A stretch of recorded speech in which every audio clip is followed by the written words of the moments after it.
This is Bill Rowell, founder and CEO of Swiss Gold Global. And you know, it's really been an interesting journey the last 10 years. I can go back all the way to 2003, where I met this gentleman, Philip Judge, who's been a bullion banker now for 30 years. In fact, it's been Philip that introduced me to the world of precious metals. And before I introduce Philip, I just want to tell a short story. The meeting that we had at the Grant Thornton accountancy office in Zurich was really interesting. I'd come in from Australia, looking at investing into an international energy fund, and I walked into this boardroom at the Grant Thornton office. I'll never forget Philip's words. He said, "Bill, we as a company only invest in products from the earth." And Philip went on to go into a story and explain the importance of owning gold and silver, tangible assets, real tangible wealth. Well, today it's been my real pleasure to be again here with Philip in Lugano, not far from the Argo Horizon refinery. And I really wanted to, Philip, thank you for taking the time for again to catch up after all these years. Great, Bill. Good to be with you today. And I was going to ask Philip, you know, from those words he shared with me back in 2003, today the world has changed much since then. But how does the tangible wealth play in today's world fundamentally compared to a world where we're living in a digital world as well, with the unleash of cryptocurrencies? Maybe you'd like to share your thoughts on that with us, Philip. Sure. Okay, Bill. So I think more than any other time in history, we're going through just massive changes. And I think even some of the top minds in this planet are still trying to figure out what's happening in the emerging technologies, for example, and how does that in fact impact what we've talked about in the past so often about tangible wealth in the more traditional form. You know, we've talked about whether that be, you know, agricultural production, which feeds us and sustains our physical life on this planet, or to what was traditionally true money, being gold and silver. And then, of course, nowadays you've got what could almost be called disruptive technologies, such things as cryptocurrencies and blockchain technology, this kind of thing. And so some of the top minds are really trying, in the whole world, are trying to get a handle on how do these two things sort of overlap.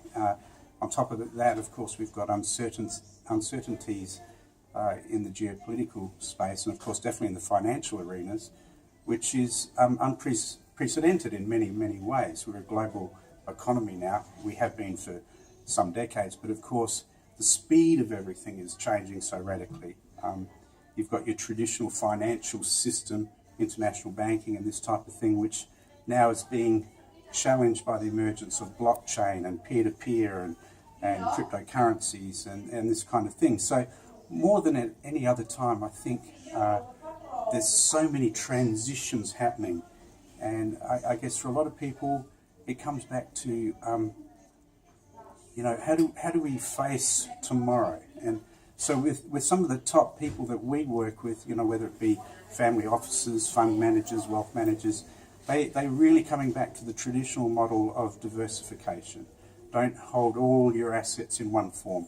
Traditionally, that might be real estate, equities, you know, government treasuries or bonds, that sort of thing. But so there's a new approach to how we look at the diversification model. A lot of people for a long time have always held some precious metals, and I think that's a very, very smart thing. Of course, some allocation of assets to cash, but again, now we're talking about the emergence of cryptocurrencies, this sort of thing, and people are starting to look at how do we get some diversification, therefore protection, in this kind of emerging technologies. So it's something of a waiting game, Bill, but I think what we have to do is always be diversified, take a position in as safely as possible in all these different areas a little bit, and just be very, very cautious. But at the same time, not so cautious that you don't do anything. This is something, one of the other things that we see a lot nowadays is people are paralyzed. There's this paralysis of fear that is really the wrong approach in life. You know, we can't sit back. A lot of people today sitting with millions, or depending on their situation, hundreds of thousands of dollars just sitting parked in a bank account in cash because these people are so paralyzed with fear, Bill. And I guess you're seeing a lot of this. So we have to, I guess, take this diversification kind of model and see how we can best apply it. I know with what you're doing with Swiss Gold Global, you've really taken that approach by looking at what is traditional money, how can people get exposure to that, as well as, of course, having exposure to what's happening in the crypto world, which is emerging very, very quickly and changing quickly. So I applaud you for what you're doing with Swiss Gold Global, and thank you for this time. Yeah, thanks, Philip. And you know, as a mentor, you've been a mentor and a great friend for many years now with myself. But one of the lessons that really intrigued me many years ago was how wealth is created.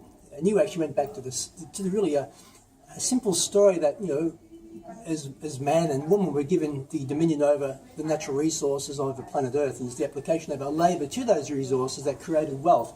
Right. And today, of course, with the crypto world, we see a lot of people, maybe emotionally, with the fear and greed emotion, which drives markets, of course, going into these things with cryptocurrency. Maybe it's the greed factor, of course, hoping to make a quick win. So you used the word safety before. So my message to our members out there is have a plan, manage your risk. Philip also used the word diversification. You know, gold and silver, as Philip taught me many years ago, has been money for 5,000 years. Central banks own it. Well, with Swiss Gold Global, you can become your own private central bank.